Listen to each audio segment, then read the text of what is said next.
अस्सलाम वालेकुम dear students, कैसे हैं आप सब। उम्मीद करता हूं कि आप सब घर वाफियत से होंगे, खुशबाश होंगे, फिटफाट होंगे।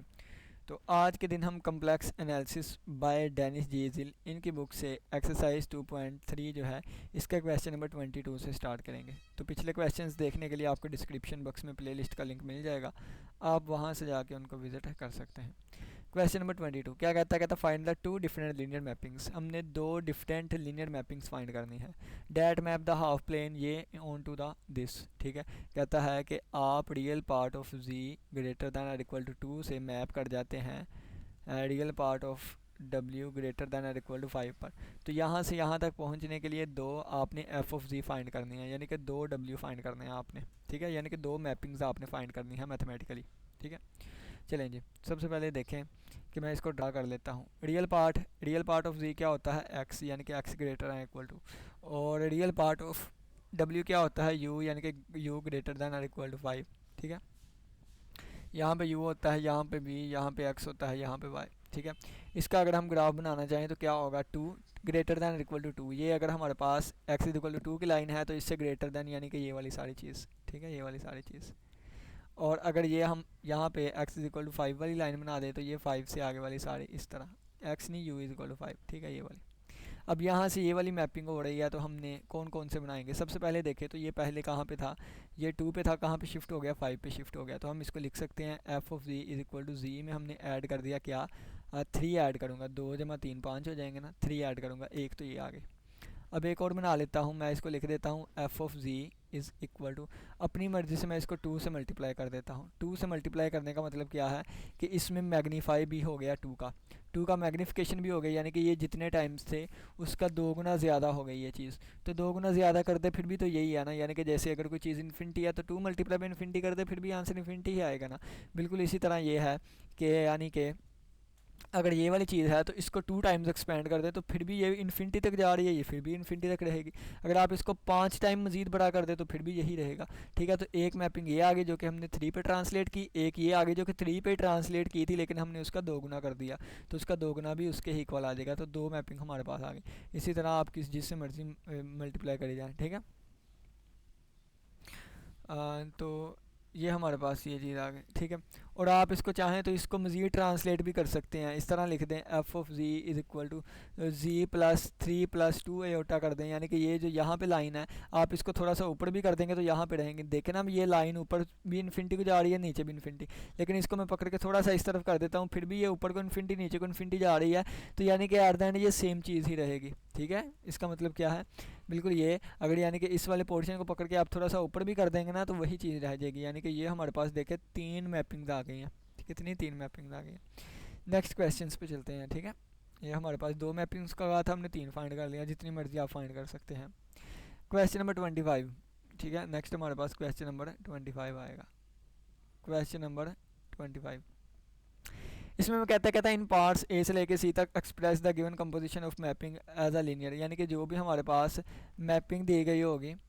ठीक है, given composition of mapping as आ, ठीक है, जो भी हमें कंपोजिशन ऑफ मैपिंग दी होगी हमने उसको एफ ऑफ जी की फॉर्म में लेके आना। ठीक है, तो चलिए जी, इसका ए पार्ट क्या है। ए पार्ट हमें दिया गया है, रोटेशन हमारे पास कितनी है, π/4 की। ठीक है, रोटेशन हमारे पास कितनी है, रोटेशन हमारे पास π/4 की है। और नेक्स्ट हमारे पास इसमें मैग्नीफिकेशन कितनी है, मैग्नीफिकेशन मैग्नीफिकेशन मैग्नीफिकेशन कितनी है, बाय 2 है। और इसमें ट्रांसलेशन कितनी है, 1 प्लस अयोटा, ट्रांसलेशन कितनी है, 1 प्लस अयोटा। चलें जी, इसको सोल्व करते हैं। देखें सबसे पहले अगर रोटेशन π/4 किया तो इसका मतलब क्या हो गया, R of G is equal to E की पावर अयोटा π/4 और जी हो गया। मैग्नीफिकेशन 2 की है तो हम इसको लिखेंगे magnification of G is equal to 2 multiply by G. और ये हमारे पास ट्रांसलेशन है तो ट्रांसलेशन ऑफ जी हमारे पास आ जाएगी जी प्लस 1 प्लस एयोटा। तो इस चीज़ को उठा के हम नीचे ले आते हैं। ठीक है, यानी कि ट्रांसलेशन ऑफ जी क्या आ जाएगा, जी प्लस 1 प्लस एयोटा, ये वाली चीज़ आ गई। अब इसको हम लिखने लगे हैं, तो लिखने के लिए हमें क्या पता है, हमें पता है एफ ऑफ जी हमारे पास इक्वल होता है ट्रांसलेशन बाहर और बाकी मैग्नीफिकेशन और रोटेशन, ये वाली चीज़ होती है।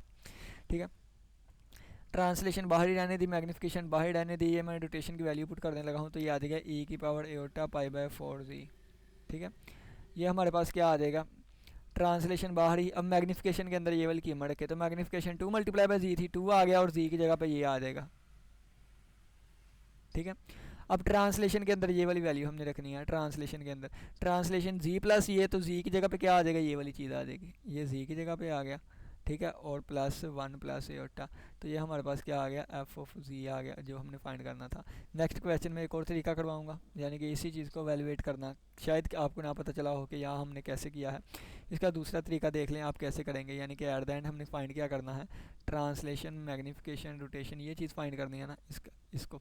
तो आप पहले देखिए रोटेशन ऑफ जी हमारे पास किसके इक्वल था, ई की पावर एटा पाई बाय 4 जी के इक्वल था। मैग्नीफिकेशन किसके इक्वल था, ठीक है, मैग्नीफिकेशन किसके इक्वल था, मैग्नीफिकेशन हमारे पास 2z था। तो आप मैग्नीफिकेशन z की जगह पे r ऑफ z लिख दें, यहाँ पे भी z की जगह पे क्या आ जाएगा, r ऑफ z आ जाएगा, r ऑफ z की वैल्यू पुट कर दें, तो ये ऊपर से वैल्यू हमारे पास ये वाली पुट हो गई, ठीक है। अब यहाँ पे देखिए हमने क्या फाइंड करना है, हमने ये वाली चीज़ फाइंड करनी है। तो इसका मतलब क्या है, ट्रांसलेशन के अंदर ये वाली चीज़ रख दी, तो ट्रांसलेशन हमारे पास क्या थी, ट्रांसलेशन हमारे पास थी z plus 1 plus iota.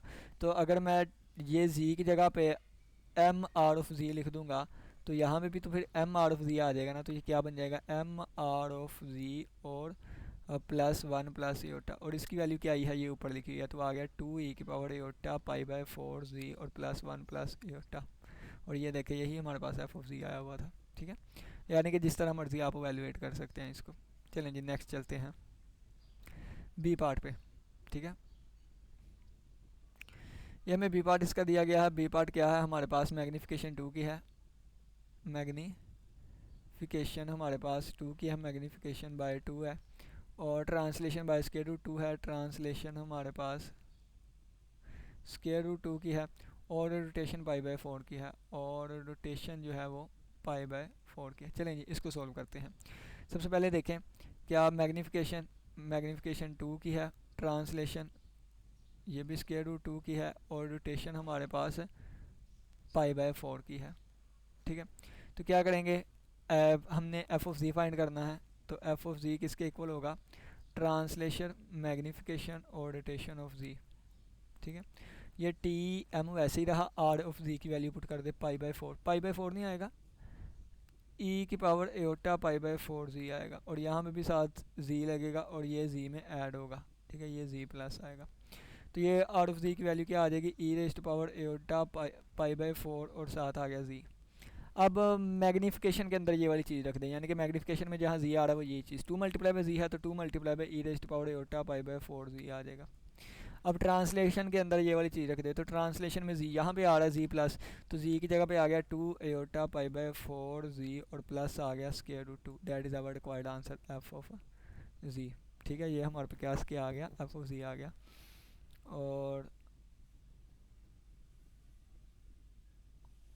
F of जी आ गया हमारे पास, ठीक है। हाँ सही है। प्लस ये उन्होंने क्या कर लिया आगे, ये ना इस बच्चे ने गलत थोड़ा किया हुआ है, क्यों, अच्छा ए बी सी पार्ट अलग अलग ना हो कोई, एक मिनट, यहाँ पे मैग्नीफिकेशन 2 की थी, मैग्नीफिकेशन नहीं नहीं ठीक है जी। अब यहाँ पे ना एक बात गौर कर लें, इसका आंसर कोई और आ रहा है, मैं बता दूँ आपको। एफ ऑफ जी जो हमारे पास होता है वो होता है ट्रांसलेशन और फिर मैग्नीफिकेशन और रोटेशन, और यही चीज़ इक्वल होती है टी आर और एम ऑफ जी के, ठीक है। लेकिन अगर मैं कहूँ ये वाली चीज़ या ये वाली चीज़ इसके इक्वल आ जाए, इस वाले के इक्वल आ जाए, यानी कि इस वाले के इक्वल आ जाए, तो ऐसा नहीं होता है, ठीक है, ये आपस में इक्वल है नहीं आते होते, ठीक है। तो ये इसने क्या किया है, रोटेशन को अंदर ले गया है, ठीक है, तो ट्रांसलेशन को अंदर ले गया, ट्रांसलेशन हमेशा बाहर आया करेगी, ठीक है। तो ये क्या कर दिया इसने, ट्रांसलेशन को अंदर ले गया, तो यानी कि ट्रांसलेशन जो है वो फ़र्क लेके आया करेगी, ये वाली चीज़ कभी आपस में इक्वल नहीं होगी, ठीक है। ये वाली चीज़ नॉट इक्वल टू होगी ट्रांसलेशन को अंदर ले जाएं अगर हम, ठीक है, और ये वाली नॉट इक्वल टू होगी किसके, अगर मैं ट्रांसलेशन को मज़ीद अंदर ले जाऊँ, ठीक है। तो यानी कि ये ट्रांसलेशन हमेशा बाहर आनी चाहिए, ठीक है। चलें जी आगे चलते हैं हम। नेक्स्ट क्वेश्चन में क्या कहता है, ट्रांसलेशन बाय ये है, रोटेशन ये है, मैग्नीफिकेशन ये है, ठीक है। अब बुक मेरे पास यहाँ पे क्वेश्चन नहीं मैंने देखे, यहाँ से मैंने क्वेश्चन देखे तो जैसे लिखे हुए हैं मैं वो सोल्व करवा रहा हूँ। ठीक है, क्वेश्चन आप एक दफ़ा देख लीजिएगा बुक से। तो सी पार्ट अब आने लगा है हमारे पास। ट्रांसलेशन हमारे पास क्या है, ट्रांसलेशन हमारे पास 1/2 स्क्वायर रूट 2 की है, ये इससे कैंसिल होगा, यानी कि नीचे वाले 2 को हम 2 दफ़ा लिख सकते हैं, तो ये 1/2 स्क्वायर रूट 2 बन जाएगा। रोटेशन की अगर हम बात करें, अगर हम रोटेशन की बात करें तो वो हमारे पास आएगी π/4 की दी हुई है। और अगर हम मैग्नीफिकेशन की बात करें, ठीक है, अगर हम मैग्नीफिकेशन की बात करें तो वो मैग्नीफिकेशन हमारे पास मैग्नीफिकेशन भी 2 की है। तो हमारे पास क्या आ जाएगा देखें, एफ ऑफ जी हमें पता है किसके इक्वल होता है, f of z translation magnification और रोटेशन। नहीं, बुक में कोई तरतीब ना चेंज करके दी हो, ठीक है, यानी कि हो सकता है बुक में क्या चीज़ पहले क्या बाद में, तो मैंने क्वेश्चन नहीं पढ़ा। अच्छा, ए पहले में उसने ट्रांसलेशन पहले में रखी थी, दूसरे में दूसरे में, मुझे बुक ओपन करनी पड़ेगी, मैं बुक ओपन करके देखता हूँ। ठीक है, बुक ओपन करके क्वेश्चन देख लेते हैं। 6 सेमेस्टर डेनिस जीजिल की, इसमें नहीं है। रियल एनालिसिस ये है 6 सेमेस्टर की डेनिस जीजिल की बुक। 2.3 है, 2.6 पे आ गए हम।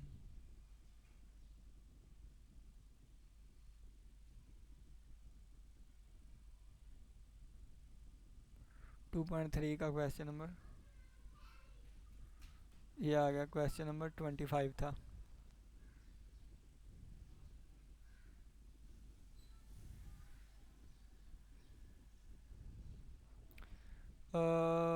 लीनियर मैपिंग,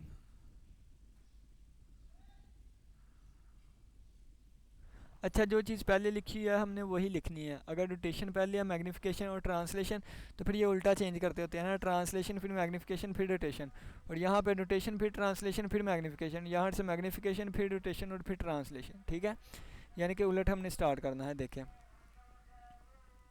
ठीक है, यानी कि दोबारा वापस आते हैं। अब इसका मतलब क्या है, तरतीब में आपको इसकी बता देता हूँ, इसकी तरतीब, यानी कि ये फर्स्ट नंबर होगा, ये सेकंड नंबर होगा और ये थर्ड नंबर होगा। ठीक है, ये वाली चीज़ होती है इस तरह, क्योंकि कंपोजिशन में इस तरह उल्ट चला जाता है। दोबारा आ जाइए जी सेकंड पार्ट पे, जो कि हम गुजार रहे थे, सेकंड पार्ट पे दोबारा चलते हैं। ठीक है, सेकंड पार्ट पे दोबारा, तो ऊपर से जाके हम इसको चेंज कर लेते हैं, यानी कि इस वाले पार्ट को हम दोबारा सोल्व करते हैं।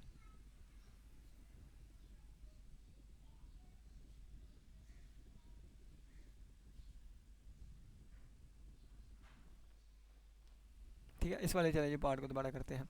हमारे पास क्या आएगा, हमारे पास आ जाएगा f of z is equal to, क्या बताया हुआ है, रोटेशन मैग्नीफिकेशन और ट्रांसलेशन। ये तो पहला पार्ट है, दूसरे पार्ट पे ये है, तो एंड पे रोटेशन है तो रोटेशन पहले आएगी। ठीक है, एंड पे रोटेशन है तो रोटेशन पहले आएगी, फिर दरमियान में ट्रांसलेशन है, ट्रांसलेशन आएगी, फिर मैग्नीफिकेशन है तो फिर मैग्नीफिकेशन आएगी। ठीक है, ये वाली चीज़ इस तरह आ जाएगी। रोटेशन ट्रांसलेशन वैसे ही रही, मैग्नीफिकेशन की कीमत कितनी है, मैग्नीफिकेशन की 2z है, तो ये 2z आ गया। ठीक है, और रोटेशन और ट्रांसलेशन के अंदर 2z रख लो, ट्रांसलेशन कहाँ, ये है z प्लस स्क्वायर रूट 2, जी की जगह आ जाएगा 2z और प्लस स्क्वायर रूट 2 आ जाएगा। और रोटेशन के अंदर ये वाली वैल्यू, रोटेशन आ गई e⁻⁴ π/4, और z की जगह पे ये वाली वैल्यू आ जाएगी, यानी कि 2z प्लस स्क्वायर रूट 2 आ जाएगा। आगे इसको वैल्यूएट कर लें अगर करना है, ठीक है, या ऐसे ही सिंपली ठीक है, ठीक है, अपनी मर्ज़ी। अब इसको मैं लिख सकता हूँ, और बल्कि इसको कैसे उन्होंने सिंप्लीफाई किया देख लेते हैं। ये वाली चीज़ आ गई, और लहदा मल्टीप्लिकेशन कर दी तो ये बन गया 2e⁻⁴z, और लिख दिया प्लस स्क्वायर रूट 2e⁻⁴। ठीक है, आगे उन्होंने इसको ओपन कर लिया है। ठीक है, इसको ओपन कर लिया है, इस वाली चीज़ को तो हम ओपन कर लेते हैं, ये आ जाएगा 2e⁻⁴ और z प्लस स्क्वायर रूट 2, ये हमारे पास क्या हो जाएगा, cos π/4 और प्लस एटा साइन π/4, तो ये हमारे पास बन जाएगा 2e⁻⁴z प्लस स्क्वायर रूट 2, ये इक्वल होता है 1/स्क्वायर रूट 2 और प्लस ये होता है एटा 1/स्क्वायर रूट 2, ये दोनों इससे कैंसिल, तो हमारे पास आ जाएगा 2e⁻⁴z और plus 1 + 1 aorta, that is the required answer. ठीक है, ये नीचे से हम इसको रेज कर, ये भी लिखा रहने देते हैं। ठीक है, ये हमारा रिक्वायर्ड आंसर आ गया। अब इस तीसरे वाले पे चलते हैं हम नेक्स्ट। ठीक है, अब देख लेते हैं उन्होंने पहले दूसरे पे क्या चीज़ कही है, हम फिर उसी हिसाब से चलेंगे। ठीक है, उन्होंने हमें कौन कौन सी चीज़ कही है, फिर हम उस हिसाब से चलते हैं। अब एफ ऑफ जी किसके इक्वल आएगा, f of z is equal to, देखें सबसे पहले ट्रांसलेशन, फिर रोटेशन, फिर मैग्नीफिकेशन, यानी कि मैग्नीफिकेशन हो गई, फिर रोटेशन हो गई, और फिर ट्रांसलेशन, यानी कि अब इस लिहाज से चलेंगे। ठीक है, तो मैग्नीफिकेशन, रोटेशन, वैसे ट्रांसलेशन की कीमत कितनी है, 1/2 है, तो ये आ जाएगा जी प्लस 1/2 ठीक है, यानी कि इसको लिख सकते हैं M R of z plus 1/2। ठीक है, 1/√2 वो कट के। ठीक है, अब एम आर के अंदर ये वाली चीज़, आर क्या है, π/4 है, तो ई की पावर एओटा π/4, और जी की जगह पे आ जाएगा ये वाली चीज़। ठीक है, जी की जगह पे आ जाएगी ये वाली चीज़। अब मैग्नीफिकेशन के अंदर ये चीज़ रखनी है, मैग्नीफिकेशन कितनी है 2 की, तो 2 × जी, और जी की जगह पे ये वाली चीज़ आ जाएगी। ठीक है, जी प्लस 1/2 अब इनको आपस में मल्टीप्लाई करके आगे इसको सिंप्लीफाई कर लेते हैं, तो ये बन जाएगा 2 की पावर एओटा π/4 जी, और प्लस 2 × ई रेज़्ड पावर एओटा π/4, और मल्टीप्लाई बाय 1/√2। ठीक है, ये क्या बन जाएगा 2 की पावर एओटा π/4 जी, और प्लस ये बन जाएगा √2, यानी कि एक स्क्वायर रूट कैंसिल हो गया ना, यानी कि ये वाली 2/√2, ये √2 आ गया, और ई की पावर एओटा π/4 आ गया। ठीक है, तो ये बन गया 2 की पावर एओटा π/4 जी, और प्लस √2, ये हमारे पास क्या बन जाएगा cos π/4 प्लस एओटा sin π/4 बन जाएगा। ठीक है, तो ये आ गया 2 की पावर एओटा π/4 है, और जी प्लस √2, अब ये कितना होता है 1/√2 होता है, प्लस एओटा 1/√2 होता है, ये इससे कैंसिल, तो हमारे पास 2 e raised power iota π/4 z, और प्लस ये आ गया 1 plus iota, that is our required answer. ठीक है, देख लेते हैं, तो इनका भी यही आंसर है। ठीक है, अब हम पार्ट नंबर डी में चाहते हैं। पार्ट नंबर डी में हमसे क्या कहता है, कहता है what do you notice about the linear mapping, आपने ए से लेकर सी तक जो लीनियर मैपिंग किया है वहाँ से क्या ऑब्जर्व किया है, तो the linear mapping is same under the defined composition of the rotation, magnification and translation associating the choices of R M of z and, यानी कि तीनों का आंसर सेम आया है। देखें अगर आपने ये हमने यहाँ से देखा है, तो इसका मतलब ये है, इसका भी आंसर सेम आया है और इसका भी आंसर सेम आया है, यानी कि अगर हम डिफरेंट ट्रांसलेशन रोटेशन वगैरह लें और इस पे बगैर किसी सीक्वेंस के हम डिफरेंट सीक्वेंस से अप्लाई करें तो आंसर सेम भी आ सकता है, ये हमने ऑब्जर्व किया। ठीक है, यानी कि देखें कि ट्रांसलेशन, रोटेशन और मैग्नीफिकेशन और रोटेशन, ये वाला इक्वल आया है हमारे पास, यहाँ पे मैग्नीफिकेशन था, ट्रांसलेशन था, यहाँ पे रोटेशन आ गया था, और ये इक्वल आया है कब, किसके, मैग्नीफिकेशन, रोटेशन और ट्रांसलेशन के। कब ये आपस में तीनों इक्वल आए हैं, उस वक़्त जब हमारे पास इनकी वैल्यू चेंज थी, यानी कि टी ऑफ जी की वैल्यू कुछ और आ गई। ठीक है, और एम ऑफ जी की वैल्यू कुछ और आ गई, और आर ऑफ जी की वैल्यू जब कुछ और आ गई, जब सेम वैल्यूज़ लेंगे तो इक्वल हो भी सकते हैं और नहीं भी। ठीक है, अब हम चलते हैं क्वेश्चन नंबर 26 पे। ठीक है, क्वेश्चन नंबर 26। क्वेश्चन नंबर 26 में क्या कहता है कि एफ ऑफ जी हमारे पास है 1 प्लस √3 एओटा। ठीक है, और जी प्लस एओटा, ये हमें क्वेश्चन दिया गया है। इसका ए पार्ट क्या कहता है, ए पार्ट कहता है आपने एफ ऑफ जी फाइंड करना है T M R of ji.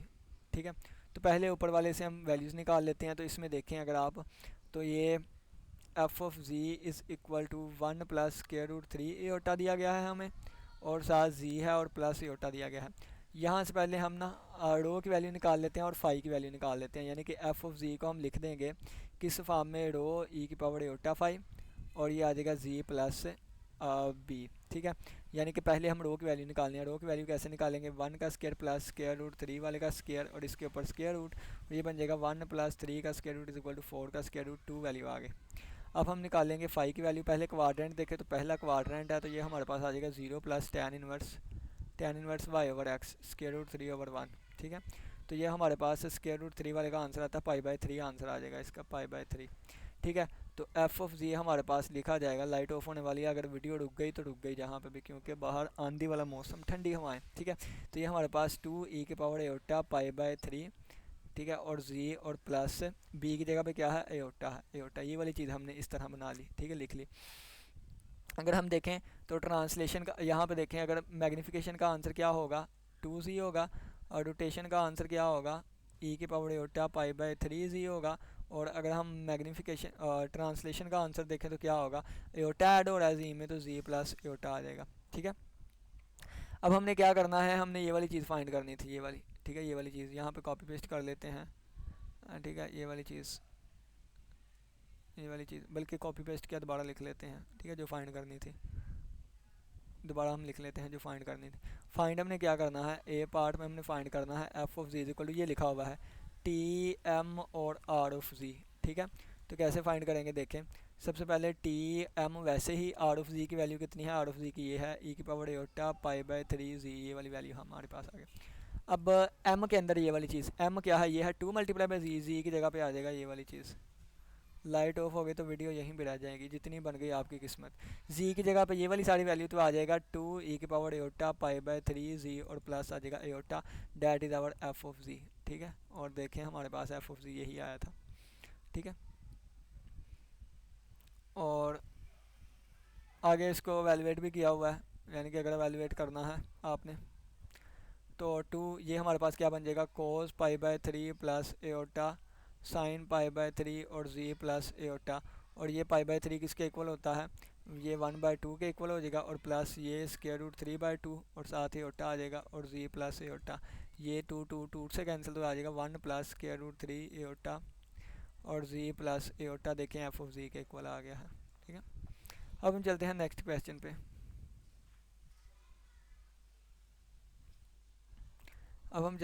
Question पे। इसका बी पार्ट में क्या कहता है, कहता है पहले आपने ये लेनी है, अब ट्रांसलेशन दरमियान में कर दी है, ठीक है। तो अब ट्रांसलेशन उन्होंने दरमियान में कर दी है, तो बी पार्ट में हमारे पास क्या आ गया, f of z is equal to M T और आर ऑफ जी हमारे पास आ गया, ठीक है। और वैल्यूज़ हमारे पास कौन सी थी, वैल्यूज़ हमारे पास आर ऑफ जी हमारे पास आया था e⁻⁴ पाई/3 जी, और ट्रांसलेशन ये रोटेशन हो गई, मैग्नीफिकेशन हमारे पास आई थी 2 की, और ट्रांसलेशन थी हमारे पास एयोटा की, ठीक है। एयोटा की या एयोटा/2 की, यहाँ पे एयोटा/2 कहाँ से आ गया, एयोटा की थी ट्रांसलेशन, एयोटा की थी, एयोटा आएगा, ठीक है। क्वेश्चन ने चेंज कर दिया हो वगैरह, एयोटा आएगा। नेक्स्ट वाले में देख लेते हैं, एयोटा/4 कर दिया उन्होंने, हैं एक में एयोटा, एक में एयोटा/2, एक में एयोटा/4, क्वेश्चन तो नहीं चेंजिंग इसमें, एक मिनट बुक से देख लेते हैं ना क्वेश्चन, क्वेश्चन तो सेम ही है, एयोटा,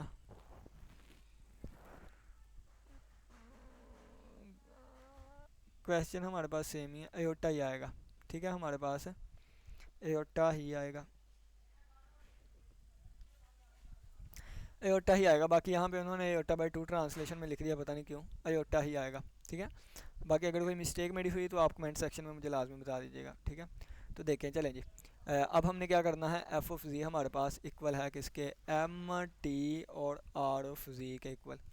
तो एम टी और आर ऑफ जी की हमारे पास कीमत क्या आ जाएगी, आर ऑफ जी की ये e⁻⁴ पाई/3 आ जाएगा, और साथ जी भी आएगा, ठीक है। और ये एम टी के अंदर ये वाली वैल्यू, टी के अंदर ये वाली टी जी की जगह पे आ जाएगा e⁻⁴ पाई/3 जी, और प्लस आ जाएगा एयोटा।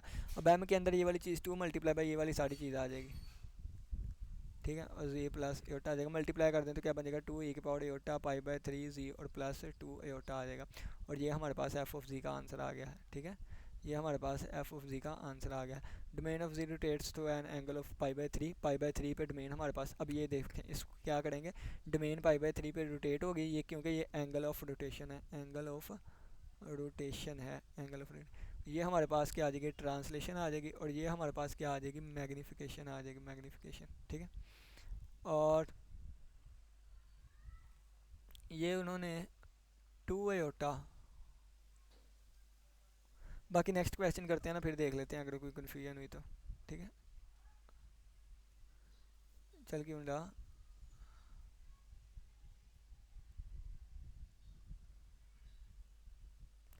नेक्स्ट क्वेश्चन ये देख लेते हैं, सी पार्ट। सी पार्ट में हमारे पास आ जाएगा ये ना, एक मिनट चल गया। सी पार्ट में हमारे पास आ गया f of z is equal to rotation और मैग्नीफिकेशन और अंडर ट्रांसलेशन आ गई है, ठीक है। तो पहले तमाम चीज़ें लिख लेते हैं कि ट्रांसलेशन हमारे पास क्या थी, ई rest power Etah pi by 3 जी था। और रोटेशन हमारे पास क्या थी, ये रोटेशन थी, ये रोटेशन थी। और ये अगर हम ट्रांसलेशन की बात करें तो क्या थी, जी प्लस एटा थी। और मैग्नीफिकेशन की बात करें तो मैग्नीफिकेशन ऑफ जी हमारे पास थी 2 जी थी, ठीक है। तो जब ये फाइंड करना चाहें तो हमारे पास किसके इक्वल आएगा, एफ ऑफ जी हमारे पास इक्वल आएगा आर एम टी ऑफ जी की जगह पे वैल्यू क्या आ जाएगी, जी प्लस एटा आ जाएगी। और आर एम ऑफ जी ये क्या आ जाएगा, एम के अंदर ये वैल्यू रख दे 2 multiply by ji plus iota आ जाएगा। और आर के अंदर ये वाली वैल्यू यानी कि ई की पावर एटा पाई बाय 3 और 2 मल्टीप्लाई जी प्लस 2 एटा अंदर मल्टीप्लाई कर, ये बन जाएगा 2 ई की पावर एटा पाई बाय 3 और जी, और प्लस बन जाएगा ये प्लस 2 एटा ई की पावर एटा पाई बाय 3, ठीक है। अब आगे देखें, ये 2 ई की पावर एटा पाई बाय 3 जी और प्लस 2 एटा, और इसको अगर हम करें तो कोस pi by 3 plus iota sine pi by 3 आ जाएगा। और ये बन जाएगा 2 ई की पावर एटा पाई बाय 3 जी और प्लस 2 एटा, इसकी वैल्यू क्या होती है